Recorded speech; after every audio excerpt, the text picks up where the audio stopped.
My name is Rachel Meyer, 34 years old. It was 10:37 p.m. that night. My dad's text message broke me. Rachel, you've crossed the line. Don't come into the office tomorrow. For a moment, I just stared at the screen, the light flickering through the darkness of my Austin apartment. My hands were shaking so much I almost dropped the phone. I typed back just one word, understood, and then set the phone face down on the table as if that would stop the world from falling apart. 12 years. 12 years of waking up early, staying up late, missing birthdays, living on coffee and takeout because I believed in what we were building together, our family business, Meyer Development Group. I was the CFO, the one who kept the numbers honest, the one who kept the dream alive. And with one text, I became a stranger. I remember whispering to the empty room, "What have I done that is so unforgivable?" But deep down, I knew. Earlier that week, I had stumbled upon something buried deep in our financial statements, something that didn't belong there. At first, I thought it was a mistake, but mistakes don't happen 7 times with the same signature. The more I dug in, the more I realized that the story my family told the world wasn't true. I had uncovered a secret that could destroy everything they had built, and instead of thanking me, they pushed me away. I pressed my palms against the cold kitchen counter, listening to the hum of the refrigerator, the silence thick around me. The betrayal didn't come like thunder. It came like a vibration under the skin, a sudden realization that love has conditions. And this is the moment I realized my family's love had an expiration date.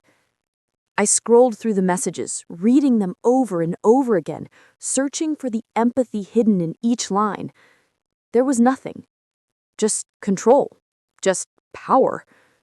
I thought of my father, Robert Meyer, the man who used to carry me on his shoulders at construction sites, pointing at half-built houses and saying, "One day these walls will protect families like ours." And now, he was the one who had broken those walls with just a few cold words. In that silence, I felt something crack inside me. Not a loud crack, but a glimmer of hope quietly leaving my body. They say betrayal is like anger, but to me, it felt like gravity, heavy, pulling me down so hard that even breathing became painful. I looked out the window at downtown Austin, the cranes, the glass towers, a city that reflected our ambitions. Everything looked the same, but nothing had changed. That line wasn't just denial. It was a line drawn in the sand. Family on one side, truth on the other. I didn't yet know what my discovery would cost: job, family, maybe even peace. But I knew one thing. I couldn't help but see the truth. Have you ever been betrayed by the people you trusted the most? Not strangers, but family. Tell me in the comments. I want to hear your story. And if you've ever had to choose between loyalty and what's right, hit subscribe, because this is going to get darker before it gets better. That night, I couldn't sleep. The numbers I'd found kept playing in my head. Transactions that didn't make sense, signatures that shouldn't have existed. Every time I closed my eyes, I saw them again. The numbers, the decimals, the lies. I told myself I'd fix it in the morning, talk to my dad, explain. But some truths didn't want to be explained. They wanted to burn everything down until only the truth remained. When I finally fell asleep, the last thing I whispered to myself was a promise. Whatever this is, I won't look away. I didn't know how far that promise would take me or how much it would cost. When I was a kid, Sundays at the Meyer house meant pancakes, sawdust, and blueprints spread across the kitchen table. My dad, Robert, would sketch floor plans on napkins, while my mom, Linda, poured coffee and reminded him to take breaks. We didn't have much, but we had each other. Dad used to say, "We don't just build houses, we build homes." It wasn't just a slogan. It was who we were. My brother Nathan and I grew up hauling lumber, painting walls, handing Dad tools that were too heavy for our hands. My little sister, Sophie, would sit nearby coloring on scraps of paper, calling herself the designer. Those days were chaos and laughter and dust, but they were ours. When the business finally took off, when Meyer Development Group started putting up real buildings in Dallas, it felt like a dream stitched together by sweat and family dinners. I followed Dad's footsteps to business school, but my heart stayed in that dusty garage. Numbers came easily to me, not because I loved math, but because I loved order. Numbers didn't lie. People did. When I became chief financial officer at 30, Dad hugged me tight. "You're the glue that keeps us together, Rach." I believed him. God, I wanted to believe him. Nathan became the CEO, charming, bold, always the face of the company. He had Dad's confidence, Mom's smile, and a knack for making everyone feel like they owed him something. Sophie, the youngest, joined HR, forever the peacemaker. We called ourselves Team Meyer, but it wasn't a team. It was a hierarchy disguised as love. Nathan led, Sophie soothed. And me? I kept the book straight, making sure our empire didn't collapse under the weight of ambition. I didn't complain. I was proud. I thought this was what family loyalty looked like, staying quiet, working harder, never asking for credit. At company events, Nathan gave speeches while I stood at the back, clapping with everyone else. I didn't mind, or at least that's what I told myself, but deep down, I was tired of being invisible. Still, when I looked at the homes we built, the people moving in, kids running across new lawns, I felt proud again. This is what matters, I think. We're doing good work. But slowly, things changed. Dad and Mom retired halfway, showing up just enough to remind us who was in charge. Nathan started taking bigger risks, chasing flashy projects, throwing money into strategic partnerships that made my stomach twist. Every time I questioned him, he'd flash that grin, "Trust me, sis, you worry too much." And I'd laugh, pretend I believed him. Because it was easier than starting another argument. Sophie would pull me aside later, her voice soft. "He's just trying to grow the business, Rachel. Don't make waves. Dad hates conflict." That was the line everyone used. Don't make waves. So, I didn't. I kept quiet when clients credited Nathan for financial strategies I designed. I ignored it when Dad publicly praised him for record profits that came from my team's endless nights. I told myself it didn't matter who got credit, as long as the company, our family, thrived. But silence has a price. It's not paid all at once. It collects interest. Looking back, I can see how the distance grew, little by little, like cracks in concrete. I was the one checking the structure every day, pretending it would hold. And maybe that's the saddest part. I wasn't blindsided by betrayal. I saw it coming. I just didn't want to believe my own family would ever choose money over truth. It started small. A single line in a quarterly expense report. $62,500. Consulting fee.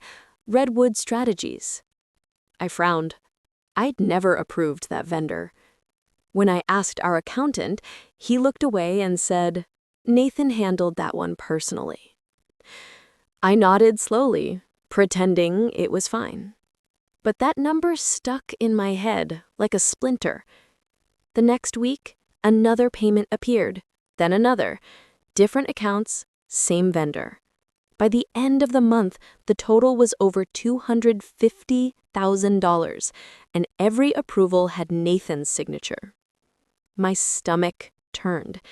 There were no contracts, no invoices, no proof of services, just money leaving the company. Our company, disappearing into nowhere. When I brought it up at the next leadership meeting, Nathan leaned back in his chair, grinning. "Rach, not every investment comes with a receipt. You gotta think bigger." Dad chuckled like it was a joke. I didn't. "Bigger?" I said. Nathan, there's a pattern here. Money's moving through shell accounts. If we don't fix this, he cut me off. If we don't fix what? You think I'd steal from my own family? The room went quiet. Sophie looked down at her notes, her face pale. I swallowed hard. That's not what I said. But it didn't matter. He'd already shifted the narrative. After the meeting, Dad pulled me aside. Rachel, I know you mean well, but you can't accuse your brother without evidence. You're making things tense around here. Evidence? That's all I ever had. That night, I went home and dug deeper. I cross-checked transactions, reviewed wire logs, vendor lists, all of it. What I found made my blood run cold. 4 payments, totaling over $900,000, all routed to different consulting firms, none of which existed in state registries. Same format, same approval chain, Nathan. I printed every record and spread them across my kitchen table like pieces of a puzzle I never wanted to solve. What are you doing, Nate? What are you hiding? The next morning, I confronted Sophie. She hated confrontation, but she was still my sister. I just need you to look at this, I said, handing her the files. She skimmed them, her brow furrowing. Rachel, maybe it's a timing issue. Maybe these are pending contracts. You always assume the worst. Assume the worst. That's what people say when they don't want to face the truth. I pressed her. Sophie, these companies don't exist. Look them up yourself. Someone's moving money out of the firm. She sighed, pushing the papers back to me. You're overreacting. Don't drag me into this. That was the moment I realized I was alone.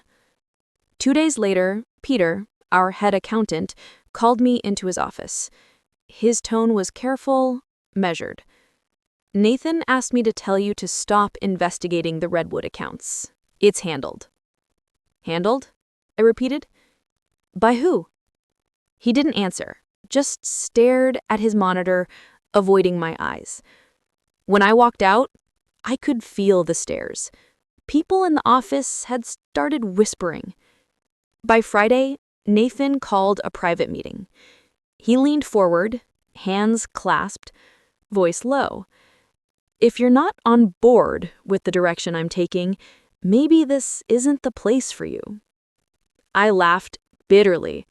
Direction or deception? He smiled, cold and easy. Be careful, Rachel. Family loyalty cuts both ways. Something inside me snapped. Years of being quiet, overlooked, obedient, it all boiled over. You think loyalty means silence? It doesn't. It means keeping this company honest, and I won't sit by while you destroy it. He stood up. Then maybe you should leave before you make things worse. The words hit like a punch. I drove home shaking, anger pulsing through my veins. Every light on the highway blurred. I pulled over, breathing hard, gripping the steering wheel until my knuckles turned white. They're covering for him, I whispered. All of them. I went back to my apartment and started documenting everything. Every payment, every date, every signature. I saved it on an encrypted drive hidden under a folder named Home Designs. Each file felt like another nail in the coffin of the family I thought I knew. The deeper I dug, the uglier it got. 4 shell companies, $5.4 million over 2 years, all disguised as consulting. It wasn't ambition anymore. It was theft. Deliberate, methodical, shameless. I thought about calling Dad, telling him what I found. But then I remembered his voice at the meeting. Don't accuse your brother without evidence. I had evidence. What I didn't have was faith that anyone would believe me. So I sat in the dark, surrounded by files and betrayal, and said it out loud for the first time. My own brother's stealing from us. It didn't feel like victory. It felt like mourning.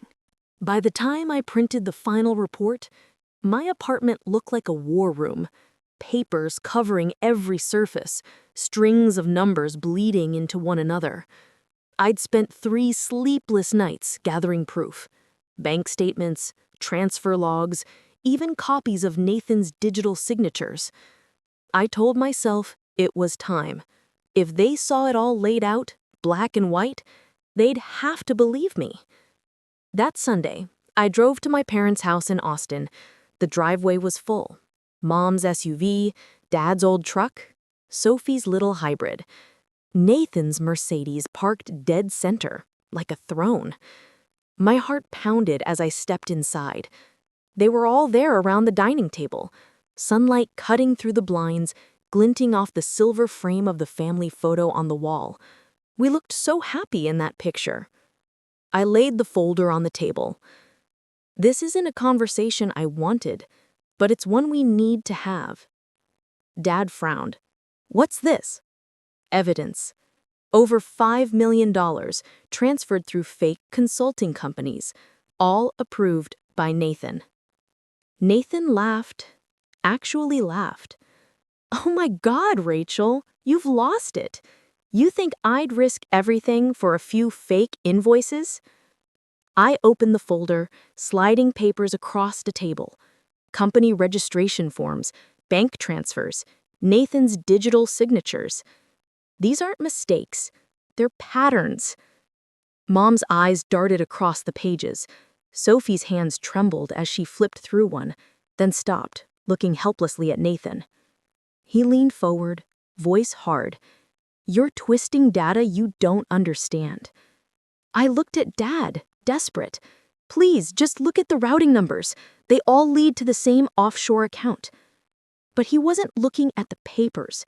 He was looking at me, like I was the one who'd betrayed them. Poison.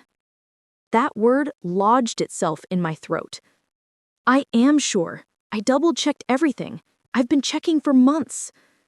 Nathan slammed his hand on the table. You're jealous. Admit it. You've always hated that Dad trusted me more. The room went silent. Mom pressed her hand to her mouth. Sophie's eyes filled with tears. And that was when I knew. I'd already lost. It didn't matter how much proof I had. Truth didn't live in numbers anymore. It lived in their loyalty to him. Dad stood. Rachel, if you can't stop this madness, maybe you should step away for a while. My voice cracked. Step away? From the company I built with you? From the family I've given everything to? He didn't answer. Mom reached out, but her hand stopped halfway. Sophie whispered, Please, Rach, don't make this worse. I gathered the papers slowly, my vision blurring. You think silence will save you. It won't. I turned to leave. Nathan's voice followed me, cold and sharp. Maybe it's time we stop pretending you belong here.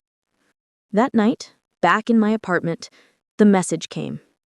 Rachel, you've crossed the line. Don't come to the office tomorrow. The same words I'd already memorized, now written in stone. I stared at my phone until the letters blurred, then typed one word back. Understood. It was strange. I thought I'd scream or cry or throw something, but I didn't. I just sat there, surrounded by silence and betrayal, and realized the truth. They hadn't fired me from the company. They'd erased me from the family. For 3 days, I barely left my apartment. The blinds stayed closed, the air thick with the smell of cold coffee and fear. My phone buzzed occasionally, messages from colleagues, a call from Sophie I couldn't answer. But mostly, there was silence. On the 4th morning, sunlight crept through the blinds and hit the stack of papers on my desk. My evidence. My truth. For the first time, I saw it differently, not as the reason I'd lost my family, but as the reason I had to keep going. That afternoon, I reached out to Mark Sullivan, my old professor from the University of Texas. He'd once taught me forensic accounting and ethics, the kind of class you never think you'll need until your world falls apart. He answered on the second ring. "Rachel Meyer," he said, voice warm but cautious. "It's been a while." I hesitated. "I think I need your help." We met at a quiet cafe on South Congress, away from the glass towers that used to feel like home. I slid the folder across the table, hands trembling. He skimmed through it, page by page, frowning deeper with every sheet. When he finally looked up, his expression was grave. "Rachel, this isn't just creative accounting. It's fraud. Deliberate, large-scale, and illegal." I nodded, tears stinging my eyes. "It's my brother, and my family won't listen." He leaned back, folding his arms. "Then stop trying to convince them. Start protecting yourself." He explained how the Sarbanes-Oxley Act protected corporate whistleblowers, even within family-run businesses. He told me about secure reporting channels, the SEC's whistleblower office, and how I could submit evidence safely, even anonymously. For the first time in weeks, I felt something unfamiliar. Clarity. "Mark," I whispered, "if I do this, I destroy everything they've built." "No," he said gently. "They already destroyed it. You're just revealing the cracks." That night, I worked in silence. I organized every file, renamed every document, compiled a clear timeline of every transaction Nathan had touched. I built a digital folder so clean, so irrefutable, it looked like a prosecutor stream. Each click of the mouse felt like reclaiming a piece of myself. Each saved file was an act of defiance. When I reached the last page, a scanned signature from Nathan dated 6 weeks before my firing, I stopped. My hands hovered over the keyboard. "This is it," I said aloud. No more silence. At 1:14 a.m., I logged on to the SEC's secure portal and began uploading. The system confirmed receipt of 114 documents, totaling over 700 megabytes of data, the sum of 2 years of deceit. Before hitting submit, I whispered a prayer, not for revenge, but for truth. Then I clicked. The sound of that button felt louder than any argument I'd ever had. I sat there, staring at the confirmation message. "Your report has been received. Case ID 220941. For the first time in months, I exhaled fully. The next morning, I walked through Zilker Park, wind cold against my face, the city humming around me. I didn't feel heroic. I felt human, tired, raw, but steady. My phone buzzed with another missed call from Sophie. I let it ring out. There would be time for explanations later. Maybe. Or maybe not. As I crossed the bridge over Lady Bird Lake, I realized something simple but powerful. I hadn't just lost my family. I'd lost the version of myself who thought silence was love. Now, I was someone new. Someone who chose truth, even when it cost everything. 3 months passed. I learned that healing doesn't sound like a cheer. It sounds like silence. Then, one Wednesday morning, that silence broke. A notification appeared on my phone. Meyer Development Group under federal investigation for securities fraud. The article was short, clinical. Just a few lines about irregular financial activity and pending SEC inquiry. But I read it 5 times. My heart pounded, not from fear, but from something deeper. Validation. It had begun. By noon, the phones at the company must have been ringing off the hook. I didn't need to imagine it. I knew that building by heart. I could almost see the boardroom where I once stood, the glass walls that made everyone feel transparent, but hid every lie behind charm and family photos. 2 days later, I got the call I'd expected but dreaded. My father. I didn't answer. He left a message instead, his voice cracked and frantic. "Rachel, they're saying Nathan's being questioned. They froze the accounts. Please, call me." I didn't. A week after that, there was a knock on my apartment door. When I opened it, the past was standing there. My mother, pale and shaking, Sophie, red-eyed from crying, and behind them, my father, clutching a folder, his shoulders slumped in a way I'd never seen. They didn't even have to speak. I already knew. "Come in," I said quietly. We sat at my small dining table, the same kind of table where we'd once planned homes and futures. Now it was just us, stripped bare. Dad slid the folder toward me. Inside were copies of forged reports, documents with my digital signature, framing me for the missing funds. "It was Nathan," Dad said hoarsely. "He made it look like you. We didn't know." Mom's voice trembled. "He's gone, Rachel. He took what was left, nearly $8 million. I stared at the papers, my name on false contracts, my brother's final betrayal. "You believed him," I said, voice steady but shaking. "You turned your backs on me, and now you want me to fix it?" Mom reached across the table, her hand cold. "We were wrong." Sophie broke down sobbing. "Please, Rach, we're losing everything. The company, the house, Dad's being audited. You're the only one who can explain to the SEC what really happened." I looked at them, the parents who'd raised me, the sister who'd stayed silent, the family who had traded truth for comfort, and for a brief moment, I felt both love and grief twisting inside me. "You want me to save you, but you never wanted to hear me." Dad's jaw tightened. "We're still family." That word hit like a slap. "Family," I said, quietly. "Where was family when you called me paranoid, when you fired me for doing my job, when you told me I wasn't one of you anymore?" The silence was heavy. Mom wiped her eyes, Sophie stared at the floor. Finally, I stood. "I'll tell the truth, but not for you, for the company's employees who did nothing wrong, for the people who trusted us."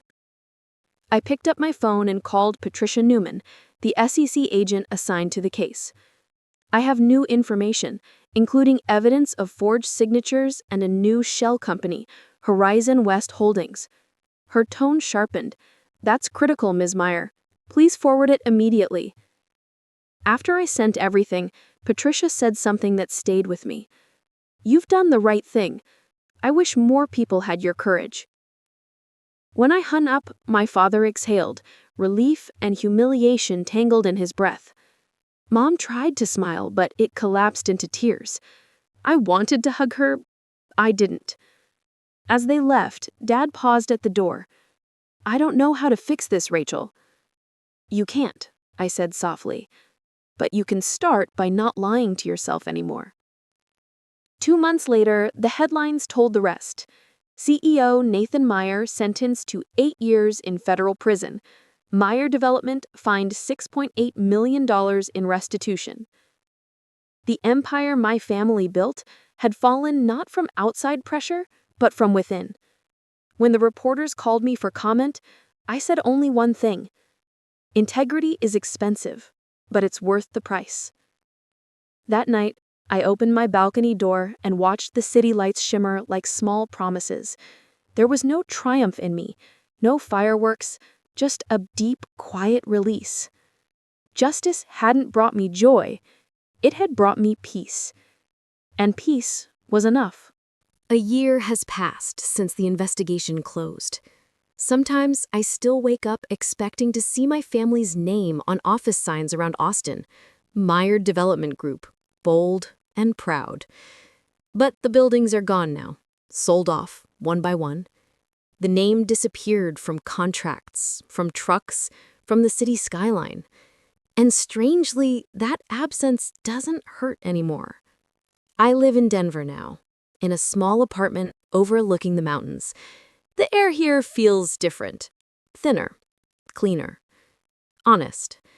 I work as a consultant for companies that want to build better ethics programs. People hire me for my experience, not my last name. Every morning, I make coffee, sit by the window, and let the sunlight touch my face. It's a simple ritual, but it reminds me that life can begin again, even after betrayal. Sometimes, out of habit, I check my email for messages from Sophie. She's sent a few over the past months. Apologies, memories, even photos of us as kids. One said, "You were right, Rachel. I wish I'd stood up for you sooner." I read her words, smiled sadly, and closed the laptop. Forgiveness, I've learned, doesn't always mean reconnection. Some bridges need to stay burned so you can finally see the horizon. As for my parents, they lost more than money.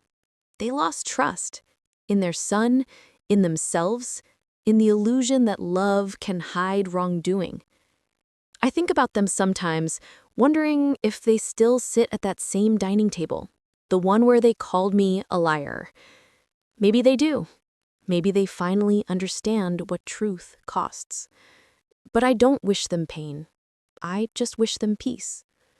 One evening, I walked through downtown Denver and saw a construction site, steel beams rising into the orange dusk, hardcaps glinting under floodlights.